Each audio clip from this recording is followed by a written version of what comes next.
Welcome to a special edition of the Darden Admissions Podcast. I'm your host, Brett Twitty, and you are listening to a new episode. On this episode of the podcast, I'm excited to share a recent installment from our ongoing Faculty Spotlight series, a series we call Office Hours, featuring Professor Justin Hopkins. Justin is a member of the accounting faculty here at Darden School of Business, and I recently connected with him to talk more about his background, what led him to Darden, what got him interested in accounting, some of the courses he teaches here at Darden, as well as his research interests. I think you're really going to enjoy this conversation. And as always, if this conversation is helpful for you, please like this episode and subscribe to this podcast so you never miss an update. And remember, you can always check the episode description for links to Darden blogs, social channels, and more. And now, without further ado, here's my Office Hours conversation with Professor Justin Hopkins. Welcome, everyone. My name is Brett Twitty. I'm a member of the admissions committee here at the Darden School. Thank you so much for joining us for this Office Hour session. If you've been on with us before, Office Hours is our faculty spotlight series. You know, we've had 20 plus conversations with members of the Darden faculty, and so excited to have a member of our accounting faculty join us today, Justin Hopkins. I've got to know Justin through his work with our executive MBA students, but he's taught across all the formats here at Darden, and so a great person to talk to about the learning experience at Darden. You might have some questions about accounting. We're going to get into his research as well. So Justin, thank you so much for your time. Yeah, thanks, Brett. Wonderful to be a part of this group. Always love to share my experience and talk about Darden. So thanks for inviting me. So Justin, we always start with the same first question. Tell us a little bit more about you. Who are you? What's your background? Awesome. Thanks, Brett. So my name is Justin Hopkins. I am a full-time faculty here at the Darden Graduate School of Business. It's funny because Brett and I were just talking about this before we started the session, but we both went to UNC, Chapel Hill. So I got my PhD from UNC in 2012, and then I interviewed with a bunch of different schools, and Darden felt like the best fit for me for what I wanted to achieve in my career, the fit, and we'll talk about this as this talk progresses. But I started in 2013, so I've been here ever since. So this is my 13th year here teaching, and like you mentioned, I've taught in the full-time program, I've taught in the executive program, as well as the part-time program. So I've experienced all three formats. I've taught a variety of different courses. Let's see, what else? Before I went to UNC, I lived in Ohio, and I worked for what we call a Big Four accounting firm, Ernst & Young, which is known as EY. And then before Ohio, I was a Peace Corps volunteer in the Dominican Republic.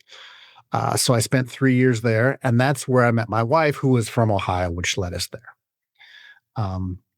Before that, I was an undergraduate student at Montana State University, and I'll lead into our next question, Brett, which is how did I get into accounting, and how did I find myself as an accounting instructor?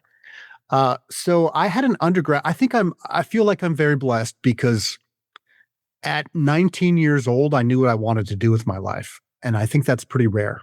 And I think especially more so given the variety of different careers that people can have over the course of their life. But I had a really unique experience that really touched me. And I had an instructor in particular. Her name was Christy Johnson. And fantastic individual, just somebody who really gave back and really spoke into the students. And she developed relationships with everybody, got to know everyone, what our career goals and aspirations were, and she really kind of worked alongside of us. And at the end, before we graduated, she helped us to write our resumes.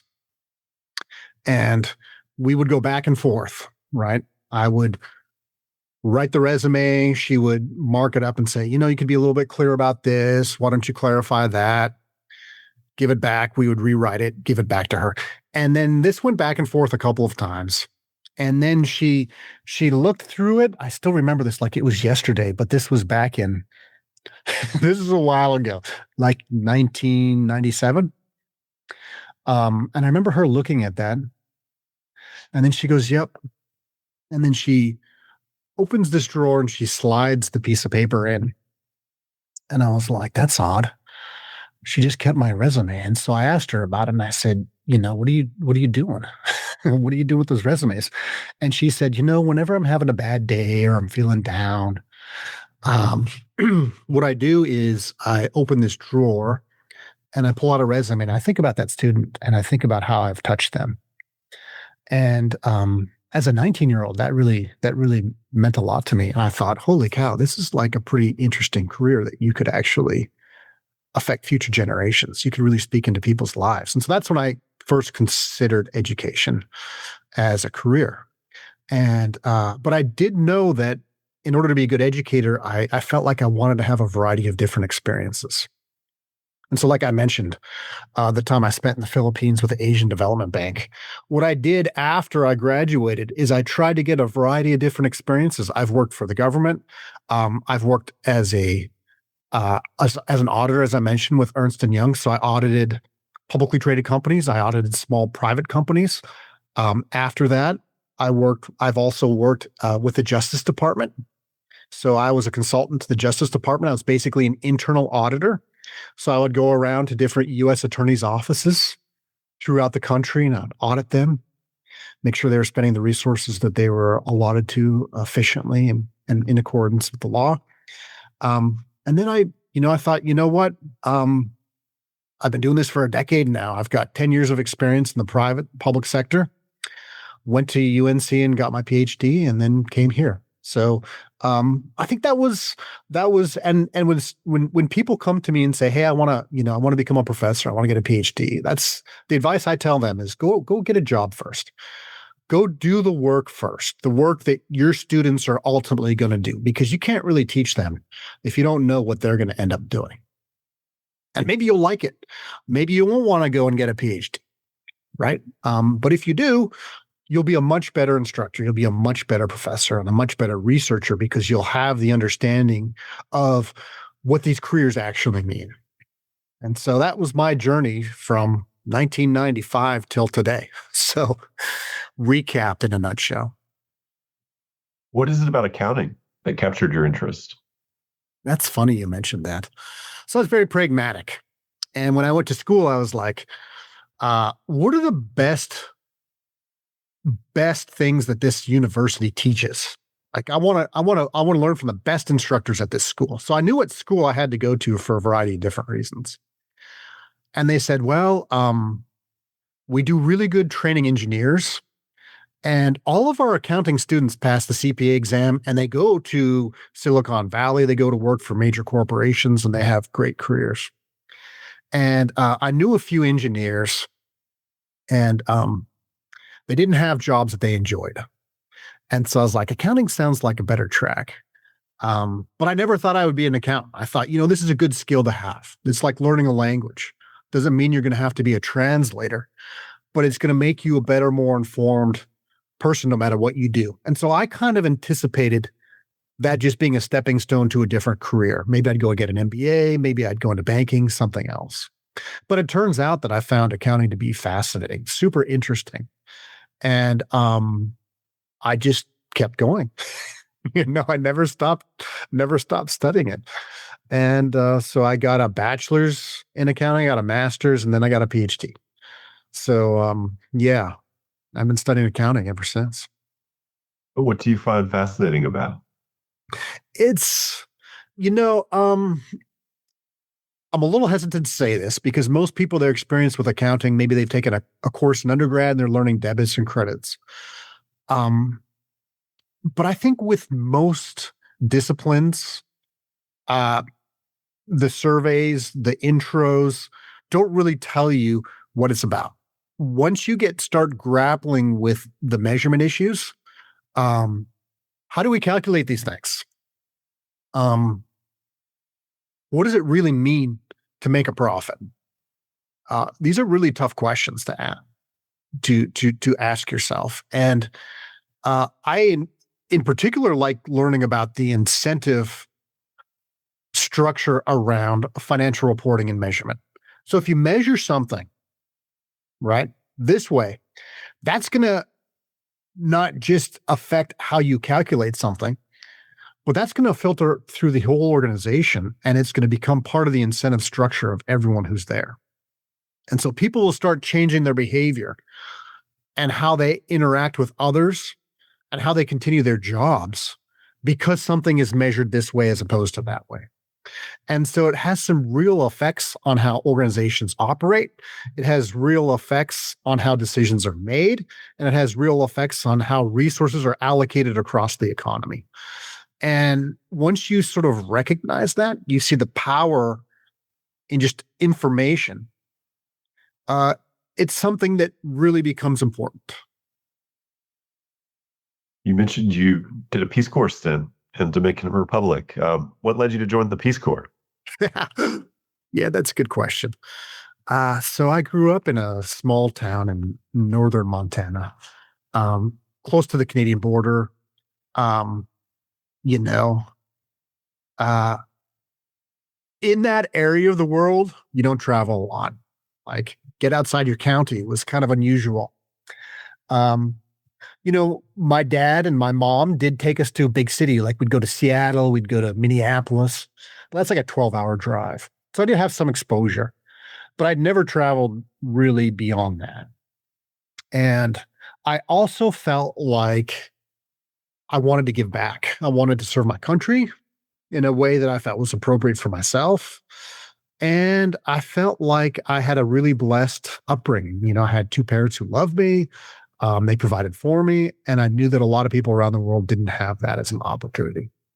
And I felt like just growing up in the United States provides you with so many different opportunities that people in other countries didn't have. And so I just wanted to give back. And as a business student and somebody who studied Spanish, the Dominican Republic was one of the countries that they had a big business program. And I had a little bit of language studies. So that's where I was assigned. So I was assigned as a volunteer to a project. Well, the way it works in the Peace Corps is they assign you to a non-governmental organization, or this is how it worked in the Dominican Republic. And so I worked for, it was called the White Fly Project, the Mosca Blanca.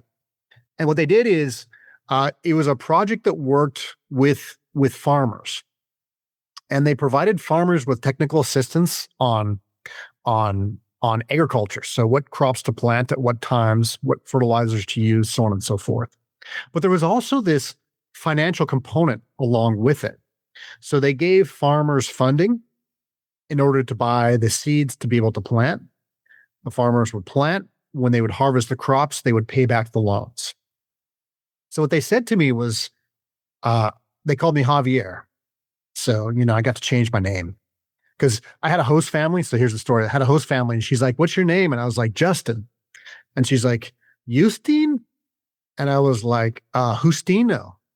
And she's like, "Justino es un nombre muy feo." She's like, "This is a really ugly name."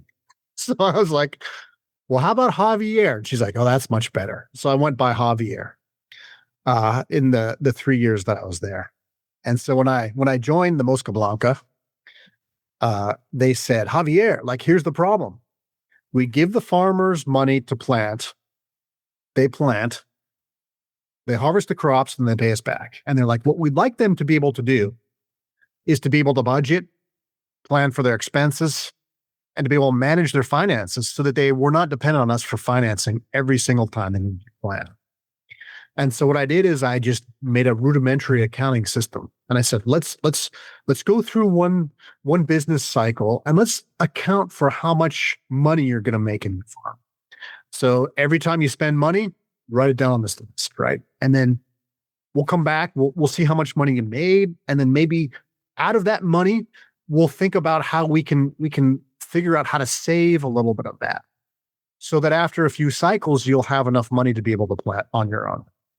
And so it was a way to integrate financial management with the technical side of actually farming. So that's what I did. That's very cool. I've not heard you tell that story before, so thank you for indulging the Peace Corps story. You mentioned that And you then, felt like Darden. Yeah, go ahead. yeah, so I'll mention this too. So we just started quarter 4 this week. So I just taught class on Monday and Tuesday, quarter 4, for our first year full-time students. And then whenever I teach this course, I always introduce myself, and I tell them just I was a Peace Corps volunteer in the Dominican Republic. Brett, this year, for the very first time in 13 years, I had a student who was also a Peace Corps volunteer from the Dominican Republic. So there you go. And a wonderful connection to make. I've had over the 13 years one student from the Dominican Republic too. So there you go. There's the connections we're able to make here at Darden. Yeah, thank you. I was curious, you mentioned that Darden felt like the right place for you. Why did it feel like the right place for you as a faculty member? That's a good question. So as a faculty member, uh, your main responsibilities are to write, conduct research, write papers, and to teach. And when you get a PhD, it tells you most top PhD programs focus on the writing aspect. So, for example, the curriculum include people ask me, like, how do you study? Is this like three-dimensional debits and credits getting a PhD? People have no context. So, getting a PhD in accounting is basically applied economics. And so the courses that I took were very in line with somebody who's getting a microeconomics PhD. So you take a lot of economic theory, you take what we call econometrics, which is the use of statistics to test economic questions. You learn how to program. You learn data sets. So it's a lot about analyzing data, asking questions about that are useful for accounting. So the profession of accounting is really about the production, dissemination, and analysis of information. And so we ask questions related to that. And then we bring data to test those questions. And so that's what a PhD is really all about. And so it's basically training people to conduct research. But as I told you from the very beginning, my motivation for becoming an educator was really more about the teaching side, right? And so when you look at top level business programs, the emphasis is far more on the research side than the teachings. And, don't get me wrong, and we'll get into this as you mentioned, some of the research that I'm doing. Love doing research. It's fantastic. It's a great way to spend your time. But I also really was engaged in the teaching aspect. And I interviewed at a variety of different schools. I think I had like 8 different job interviews. And of those 8 different job interviews, 7 of them were about exactly the same. They basically said, you're going to lecture to undergraduate students. And what that's going to allow you to do is to just focus on spending your time doing research. So we'll give you a TA to grade your courses, to grade all your exams. They're going to be the ones that are holding office hours. So you don't even have to really interact with students at all. That way, all of your time will be allocated to conducting research. And as a junior faculty, that's sort of ideal because what you want to do is you want to be publishing papers. That's how you get your name known in the profession. But I was kind of like, I don't really want to lecture. I don't want to just stand in front of people that I'll never see again and just talk about debits and credits. I kind of want to get to know people. And so when you come and you interview at Darden, you actually sit in a course and you interact with MBA students. And they say, this is really part of the DNA. Because Darden is part of the University of Virginia. The University of Virginia was founded by one of our founding fathers named Thomas Jefferson. Thomas Jefferson had this vision of what a university should be, an academical village. And if you come to the University of Virginia, you'll see the buildings that he designed and the campus that he actually designed. And the way it works is that the buildings have 2 floors. On top is where the faculty were designed to live. And on bottom is where they gave their classes. So the design that Jefferson had was this close interaction between faculty and students. Students lived with the faculty members. And that sort of culture kind of pervades through today, where we have all kinds of different traditions at Darden where faculty and students interact. And I saw that. And I thought, wow, this is really kind of what I want to do. I do want to research, but I also want to get to know people. I want to speak to their lives. I want to get to know them. somehow find a way to help them in their career aspirations. And so it was the only school that felt like this to me, Brett. And so it was really easy. When I interviewed here, I told my wife, I was like, this is where we're going to go. If I get this offer, I don't care what the other schools say. I'm going to come here. And, thankfully they gave me the offer. And so here I've been ever since. Well, I want to talk about your classes. So you mentioned you've taught core accounting. We have managerial accounting and financial accounting in the core, as well as an elective. Let's talk about the core first. How do you see accounting fitting into the broader core curriculum? There's 10 subject areas in the core, so lots of different kinds of classes. How does accounting fit in? Yeah, good question, Brett. So there are you come to Darden, you'll take 2 quarters of accounting. The first quarter is what we would call managerial accounting. The second quarter would be financial. And so you're going to be taking courses such as operations, finance, communications, so on and so forth, a variety of different disciplines. Accounting is really a core, you're asking an accountant, an accounting professor about the importance of our own subject matter. And so, of course, we're going to say, look, this is really fundamental. This is learning the language of business. And for example, in a strategy course, you might talk about a product differentiation strategy or a strategy where you have high margins and low volume. In your finance course, you might talk about weighted average cost of capital or discounted cash flow models. But what I tell students is no matter what course you're going to take, you're probably going to be using financial information. You're going to be using margins. You're going to be using return on assets, right? All of these come from financial statements that are made by accountants. And so if you don't know how to read those financial statements, if you don't know what these terms mean, how can you possibly analyze this information? And so that's what the accounting curriculum is designed to do, is to help give students a richer context. When you're pulling these numbers off the balance sheet and income statement, what are these numbers actually representing? Are these the right numbers to be using to answer this particular question that you're trying to answer? And so it really fits in well with a variety of different courses that you're going to be taking your first year. So you mentioned there's managerial and financial accounting. What's managerial accounting all about? Yeah, I'm glad you asked that question, because I did sort of gloss over that. And so, like I said, the practice of accounting is really about the production, dissemination, and analysis of information. Okay. So if we think about information today, I don't think anybody would argue that information's not important, right? Information doesn't matter. But the usage of information does vary. So managerial accounting is about the usage of information to run the organization better. So how do we use information internally to make better decisions about production or product differentiation strategies or whatnot? When you're making decisions, you're typically going to have spreadsheets, you're going to have graphs, charts, and you're going to say, hey, based on the information that we have, this is what we think that we should do. So managerial accounting is about capturing that information to help decision makers to run the organization better. Financial information is about the public disclosure of information.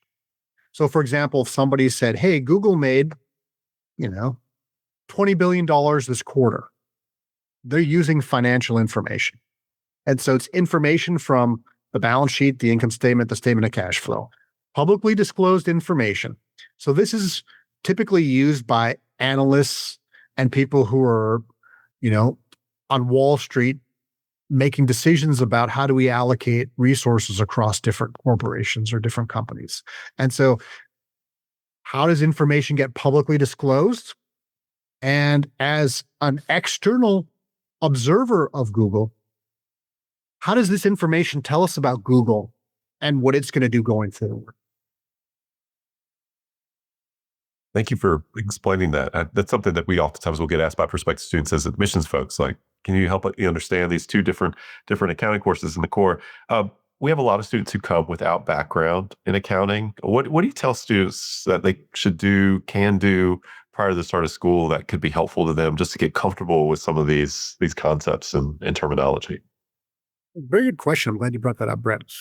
First thing I'd say is don't worry. It'll be okay. So when you teach a course like accounting, where sometimes we do have right answers, right? Calculate our cost of goods sold under the LIFO system for quarter one of 2026. There will be a right answer to that question. And in our classes, we'll have 65 students in the full-time program, roughly that, in the part-time and executive programs. Well, so 60 to 70 students, right? Of those 60 to 70 students, a few of them will have a background in accounting or finance. It'll vary depending on the program, but in the residential full-time program, maybe there will be 10 or 15 students that'll have a background. There'll be maybe one who's a CPA, one who's a CFA. So there'll be maybe one expert, one person who really understands this material, 10, 15 who have taken several courses, who've worked in the area, right? We will have probably about that number who've got absolutely no background whatsoever. So we'll have engineers, we will have people from the military, we will have fourth grade teachers, right? And then in the middle, we'll have people who've taken maybe one or two courses, right? So we've got a whole variety of students. And I kind of love that. I love the variation in understanding and expertise, because what you'll do is you will lean on those people who have that background and experience to explain it to everybody else, right? This is how I think about it. This is how I understand it. And furthermore, the people on the bottom end, I find, ask the best questions because they're coming from a blank slate. They've never seen this before. And so what I would say to them is like, look, don't worry about it. Don't worry about sort of getting boned up. We do have, as you probably will talk about, Brett, we do have modules. We do have online opportunities for people. And so we do recommend that people take those and get trained up. But just to have some exposure to it. But I would also say, as an instructor, I'm going to assume that there are people who have absolutely no background in this. And I'm going to gear the class discussion accordingly, right? And so what I like to do as an instructor is I like to have time during each class where I'm speaking specifically to each of those three different groups. And so I'll have time where I'm saying, hey, look, this is geared toward the people who don't have any background. This is geared toward people who have a little bit. And then at the end, I like to bring in some extra stuff for the people who are experts to challenge them, to get them to think about it a little bit differently as well. So depending on where you are on that spectrum, I'm going to come to class prepared for your understanding, to give you and to challenge you in some way if you're an expert, or to help you to think about this and to frame this material in a way that's understandable and relatable to you if you don't. Thank you for walking us through that. One of the most common questions we get from prospective students is, so I hear Darden does the case method, even in accounting? Like, is it like, how do you teach accounting through the case method? Yeah, that's so I get this from my colleagues as well. As a researcher, one thing we do is we go to conferences. We write our papers, we go present them in front of our colleagues, and we interact with each other. And so I get this question all the time from my colleagues who are teaching at other universities. And some of them will ask me, like, do you think I should teach in the case method? And usually I'll say no. And the reason is because the case method is very inefficient. If you just want to learn accounting standards, I don't think the case method is going to get you there. And by far and away, most of my colleagues are teaching undergraduate accounting students. So these are students who are aspiring CPAs. So these are students who really need to know and understand US GAAP and accounting rules backwards and forwards. Yeah. MBA students are not like that. Okay. MBA students don't need to know all of these particulars and details about accounting. What they need to know is, hey, look, Brett, give me the big picture takeaway here. How does this information help me to understand whether this company is a good leveraged buyout prospect? Okay. So they kind of want the big picture takeaway. They want to understand more the context of the numbers, and they want to understand, hey, what does this information tell me about the future of this company? Okay. And so in that context, if that's what you're using accounting information for, I think the case method really is superior, because then it becomes more of a managerial discussion and decision-making process.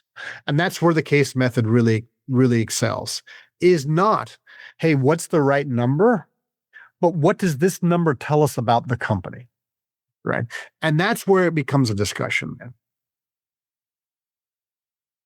I'm curious about your financial reporting elective. You mentioned this is a course that you teach in Q4. I think the course that you referred to earlier, right? It's the one you're teaching right now. Do I have that right? Yeah, that's right. That's right. So the way it works at Darden is your first quarters are going to be core. And so you're just going to go in lockstep, right? And then toward the end of your first year, it's going to open up to electives. You're going to be able to choose which courses you want to take in that final quarter. And one of the electives that you'll have an opportunity to take is called financial reporting. And that's the one that I'm teaching right now. And so it's a more advanced accounting course.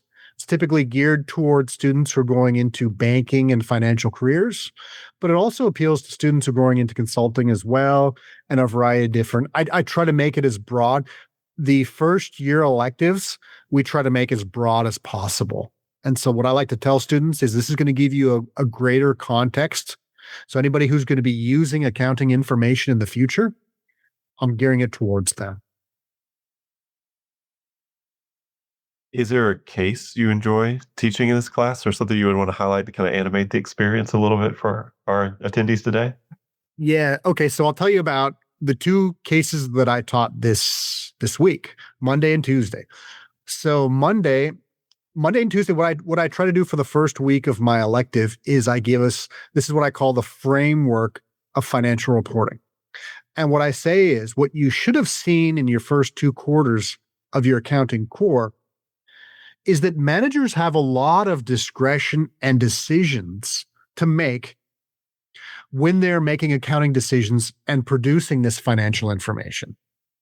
And so what people typically don't realize is when Google says we made $20 billion this quarter, underlying that $20 billion number are all kinds of estimates and managerial decisions. Okay. There's a lot of gray area there. And so what I tell students is the first week, we're going to talk about the context of financial reporting. We're going to talk about the incentives that managers face when they make these discretionary decisions. Okay. And so the first day, we look at a case that I wrote about WWE, World Wrestling Entertainment. And it's an organization that has a very unique corporate structure in which they have two classes of shares. And so managers typically, at the time of the case, the CEO was a man named Vince McMahon. And Vince owned a class of shares. For each share, it gave him 10 votes. Okay. Now, this is at the time of the case writing, this is a publicly traded company. So you go and you could buy a share of WWE, but that would only give you one vote for each share you bought.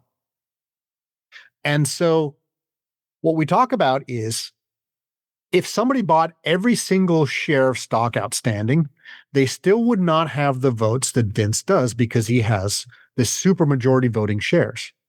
And so we talk about the rights of investors in an organization where the CEO has supermajority voting power over the organization. And this is actually a very common structure in corporate America. A lot of tech firms have this. Famous cases like Meta. Mark Zuckerberg also has supermajority voting shares. So if you went out and you bought every single share of Meta stock outstanding, right, you're only getting one vote. Mark Zuckerberg has 10 votes for each of his shares. So he's going to control that corporation regardless of who owns that. And so we talk about, in those contexts, what does financial reporting mean? When we're analyzing a company, how do we look at their financial records differently, right? The second class we do is a case where I look at Elon Musk's compensation package at Tesla. And this is important because this mimics a lot of different compensation packages across corporate America. Oftentimes, executives are compensated through stock. And so they're given very, very little cash, but they're given a ton of stock. And so when your executive has a bunch of stock or stock compensation, how does that change financial reporting?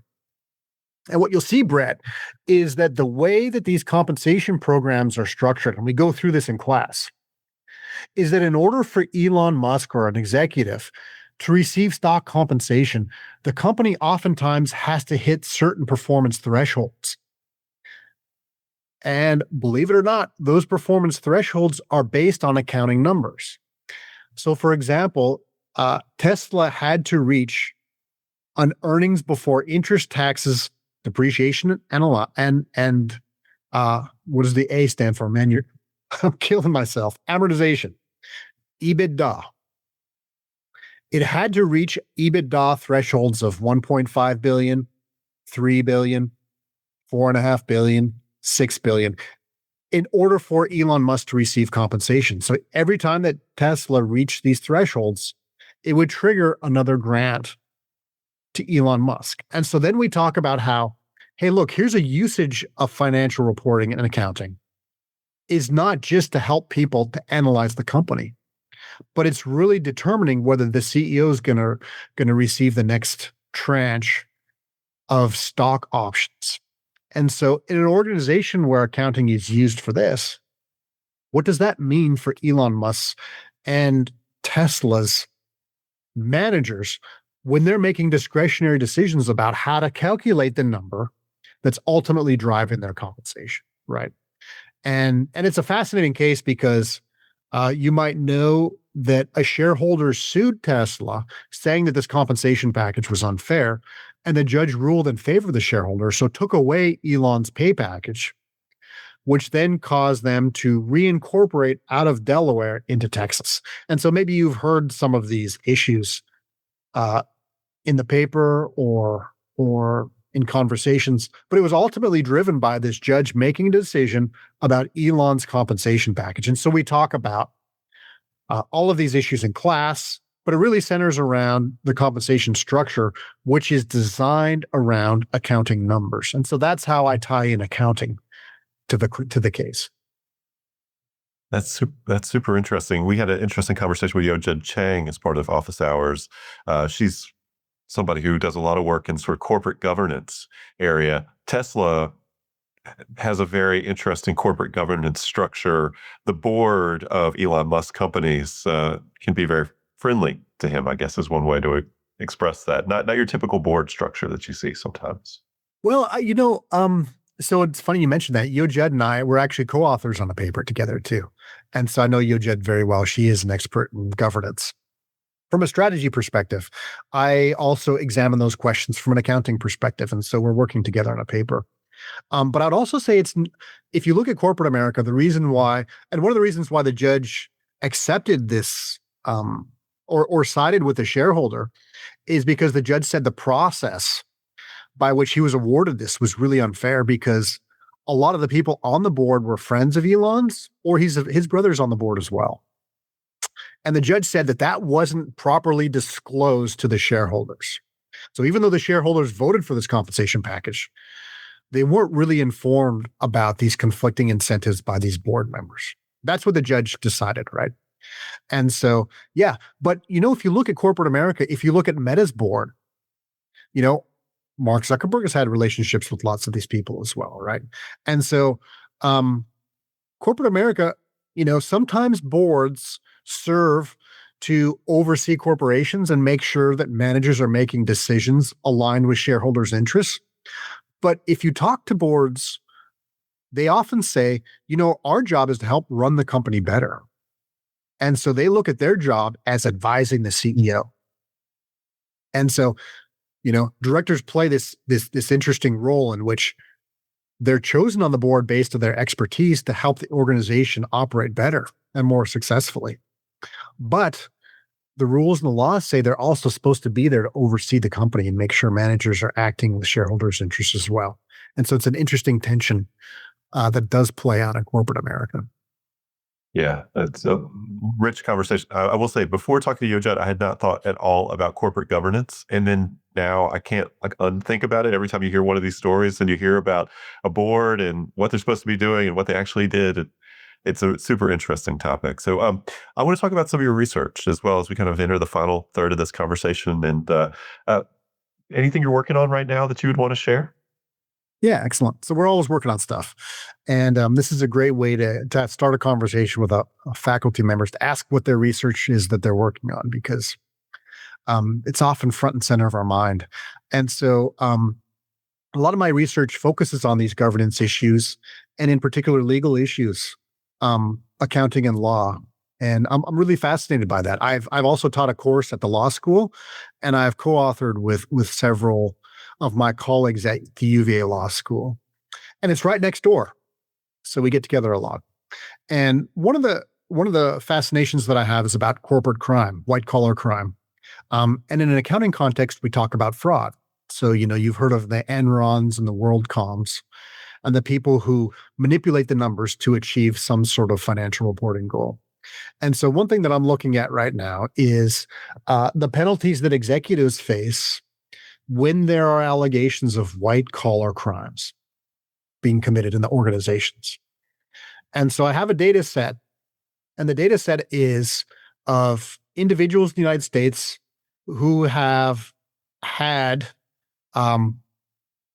allegations of misconduct brought against them. And so the way it works in America is that we have a bunch of regulatory bodies. In particular, the one that most commonly is associated with white collar crime is the Securities and Exchange Commission, the SEC. The SEC investigates and prosecutes people for committing white collar crimes. And so I have a data set of individuals who the SEC has charged with white collar crimes. Okay. When that level of crime rises to a certain threshold to which the individual could be guilty of a criminal penalty, so maybe putting these people in jail, they forward the case to the United States attorney who is in the Department of Justice. And the United States attorney decides whether they're going to prosecute them for a crime or not. The SEC can only prosecute people and implement civil penalties, so they can fine people, for example. But the U.S. attorney can put people in jail. And so what I do is I have a whole sample of individuals in the United States who regulatory bodies like the SEC have forwarded to the United States Department of Justice for criminal prosecution for white collar crimes. And the question that I ask is, do executives fare differently than anyone else in the data set? Because one of the things that maybe you've heard of is, executives get off without any crimes. We have these global financial crisis, these people doing bad things, but nobody ever gets thrown in jail. So they have indemnity. We're not properly governing and punishing people, corporate executives, when they do wrong. And so I test this empirically. I say, is this true? Do corporate executives fare differently than everybody else? And what I find is it's very nuanced. Executives are less likely to be charged criminally than everybody else. But when they are charged, they're more likely to go to jail. The U.S. attorney throws the book at them. And so ultimately what I find is it's a very nuanced. You can't just say that executives get off scot-free. Okay. Because they typically are wealthier. They typically have relationships with external counsel. They understand these thorny legal issues. And so the United States attorney knows that if they're going to prosecute a corporate executive, they're going to have a fight on their hands. And they have limited resources, right? And so they got to choose carefully if they're going to go after a corporate executive, which is why they don't go after as many. But if they do go after them, they throw the book at them, and they're more likely to get punished and go to jail. And so it's a more nuanced interpretation of what actually happens when people are charged with crimes than you might hear in, say, popular media, popular press, right? It's not as sensational, but it's the fact of what actually happens in America. What's interesting to you about insider trading? I think this is something that seems to pop up in the news with some frequency here, unfortunately. Yeah, so insider trading is one setting that we look at. And the reason why is because it's mainly a data issue that we have every time an executive in corporate America trades in their own stock. So like, let's say Mark Zuckerberg were to sell shares of Meta. He's required to file what we call a Form 4 and to publicly post that on the SEC's website. So everybody can see, hey, Mark Zuckerberg just sold some shares of Meta.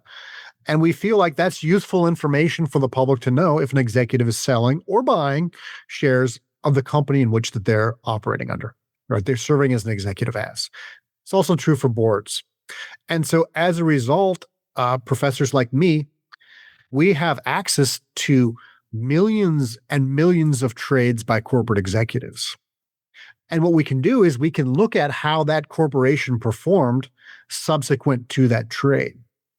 So, for example, if Mark Zuckerberg sells shares and then 2 days later, Meta publicly announces, hey, we lost a bunch of money this quarter and the stock price falls, it kind of looks a little bit suspicious, doesn't it? An executive unloads a bunch of shares, then they issue bad news, and the price tanks. It looks like the one interpretation is that they sold their shares in advance of issuing these bad news. And so we can kind of publicly observe this without a prosecution happening. And so it's kind of interesting because typically we can't see corporate fraud happening unless it blows up and they're prosecuted for it. But in this case, we can see, hey, look, we can't prove that Mark Zuckerberg committed insider trading, but it looks like he traded immediately before those shares fell. Now, I want to be clear for everybody. This never happened. As far as I know, Mark Zuckerberg did not sell shares immediately before issuing bad news, but this is just an example, an illustration, right? And so we can run some statistical tests and say, hey, it's highly likely that insider trading happened, absent a prosecution. And so that's why insider trading becomes interesting from a research perspective, is it's purely a mechanism for us to be able to examine corporate crime in America without relying on prosecutions thereof. Yeah, thank you for sharing that, Justin. We got a couple questions here. One question was about your financial reporting class. Do you just look at publicly traded companies, or do you ever look at any privately held companies in that financial reporting class? Good question. Absolutely. So the problem with privately held companies is that I don't have access to their information. And so, we do try to. And sometimes we'll partner with private companies and they'll give us their information, but we have to hide their name. And so they, oftentimes they won't want to know. And this is for competitive reasons, because oftentimes if you know that this private company is making a ton of money doing this, then other people are going to go into their business. And so they're very careful about who's able to use their information and for what purposes. So typically we use public information just because it's accessible, but also because our students are typically going to be working with publicly traded companies. And so I want to show them, hey, look, here's the SEC's website. Here's how you get this information. Here's what information is available. And private firms, it's a whole different regulatory apparatus that governs them. And so just because our students are typically interacting with them more often too, it's more useful for them. But absolutely, in those cases where I can get information from private companies and they'll allow me to do it, I will absolutely use that information. That's very interesting to hear about the sort of sensitivity about that and how they'd be reluctant to share. We also had a question about, you mentioned U.S. GAAP. Do you ever discuss in the accounting courses international standards? Is that something that comes up? The question was about sort of, obviously MBA is a very global environment. Do you explore international accounting standards too? Yeah, very good question. So a lot of my students too, in fact, in my financial reporting class this year, I have a lot of students internationally, and they say one reason why they want to take the class is because they're very familiar with IFRS, the International Financial Reporting Standards, but they're not as comfortable with US GAAP. And so that's something that as an instructor, I'm very cognizant about. I've got a CPA from Nigeria. And so he's very familiar with the business context and the financial reporting in Nigeria. But he's come to Darden because he wants to learn about US GAAP. And so we'll have those opportunities in class where I'll rely on him. I'll say, hey, you might have seen this issue in Nigeria. How do they report for it there? Is this what you see there? And then that's when I'll open it up to students to be able to provide their own experiences and context. And they'll say, oh, yeah, this is how we do it there, right? And so this is one way that I can get students to interact and to bring that material into the classroom. So, Justin, you talked about why you came to Darden as a faculty member and why the experience really resonated with you. I'm curious, we have a number of prospective students across all of our MBA programs here today. What's your why Darden pitch for folks as they kind of think about their MBA journeys? So you want me to recruit them? You want me to do your job then, Brett? That's right. Yes. Just for a few minutes here. So I was thinking about this, and I was, I think what I would say is, I would say Darden isn't for everyone. I would say that, what we do at Darden is we have a very unique offering among MBA programs. And I really don't think it's for everyone. What I would say is we have a very rigorous curriculum, and that doesn't mean you have to have a background at all, right? You don't have to have. Some of the most successful students are people who have non-traditional backgrounds, right? But you have to be willing to put the work in. You got to be willing to prepare in advance because your faculty members are going to expect that you come to class prepared. Okay, so long as you're willing to kind of commit to the model, this case method model, and we have a whole infrastructure around this. We have learning teams. We know what to do. We know how to set this up for success, but you have to be committed to it. You have to be willing to say, hey, look, I want to put the work in. I want to put the time in, and I really want to take this 2 years of my life to really grow professionally, right? There are schools where you can get an MBA and not put in that much effort and work, right? So maybe you don't want to commit to that. Maybe you're more interested in like the social aspects or being in a big city and being able to go out at night, right? That's perfectly fine. But at Darden, students are really committed to learning. They're committed to growing together. And because it's such I think, how do I want to put it? What we pride ourselves in is giving students a tremendous transformational learning experience. So we want you to be different when you leave. And in order to do that, you really have to be putting the time and the energy into it. And so if that's something that you really want to do, if that feels like that speaks to you, I think that this would be a good opportunity for you. I do. I think all the time about my students and how can I make this a transformational learning opportunity for them. And that's what we're committed to. But not everybody has that as a career goal, right? And so that would be my why. If you really want to look at the world differently, if you want to have an opportunity to be changed, I think this would be the place for you. We always ask the same last question, Justin. We've talked about a lot of things here today. I appreciate all your insights about your own journey and accounting and what you're researching. But are there any books you would recommend or podcasts you recommend, any resources for folks who got interested in the topics we discussed here today, if they want to keep learning about these things? Yeah. Excellent question. So, Brett, you gave me 3. You said I have 3 book recommendations.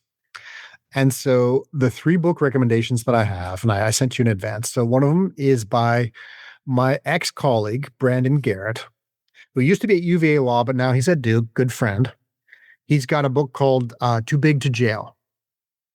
And so that talks about corporate prosecutions and the use now in what's called the deferred prosecution agreements. And so he kind of laments the idea that this particular prosecution tool is being used now. And so if you're interested in sort of like this idea of corporate crime and what happens when corporations are prosecuted, this is an excellent one. Okay. There's another one by an author named Sam Buell, who's also at Duke Law School. And so you're going to put that one in. So Sam has this book called Capital Offenses, and it talks about very similar topic, which is the reason why it's really challenging to hold corporations accountable is because there's diffused responsibility. So if somebody does something wrong and we find out within a corporation, who do we punish? Should we punish that person? Should we punish their boss who told them that that's what they should do? Should we punish that person's boss because they put forth an incentive structure that sort of facilitated these decisions to happen? So it becomes very tricky holding people accountable in corporations. And so he goes through some really interesting examples of how it's really a thorny legal issue when we have corporations who are found to have commit wrongdoing and how to hold people and those corporations accountable. So those are the 2 that for people who are interested in corporate crime or white collar crime and how they're prosecuted in America. And then the third one is just for fun. And this is a biography of U.S. Grant by Ron Chernow. I just love reading biographies of U.S. presidents. And I didn't know a lot about Grant as a president. And this book, of all biographies I've read, changed my mind the most. Grant was a fantastic leader, servant leader, not really a person who you'd say is, okay, this guy's a genius, right? He's very relatable. The first 30 years of his life cannot be classified as anything but abject failure. He just went bankrupt time and time again. And somehow, as circumstances would have it, he becomes elevated and becomes this fantastic leader for America and really helps us to get past the Civil War. So everything by Ron Chernow, but this one in particular. Yeah, that is an amazing story. How obviously he becomes a very decorated general during the Civil War, and the rest, as they say, is history. Justin, thank you so much for your time today. It's such a pleasure chatting with you. I always learn something new on these sessions too. And to our prospective students, our attendees, thank you so much for your time. We'll be back in April 10, with Jared Harris, a member of the strategy faculty here. So hopefully we'll see you again soon. But thank you all, and I hope you have a wonderful weekend. Take care. Thanks, everybody. Hold on. And that was the latest installment from our Office Hours series featuring Professor Justin Hopkins. As always, if you have any comments, suggestions, requests, anything you'd like us to cover here on the podcast, we're all ears. We can be reached at Darden, that's DARDEN, @virginia.edu. Till next time, stay safe, be well, and thanks for listening.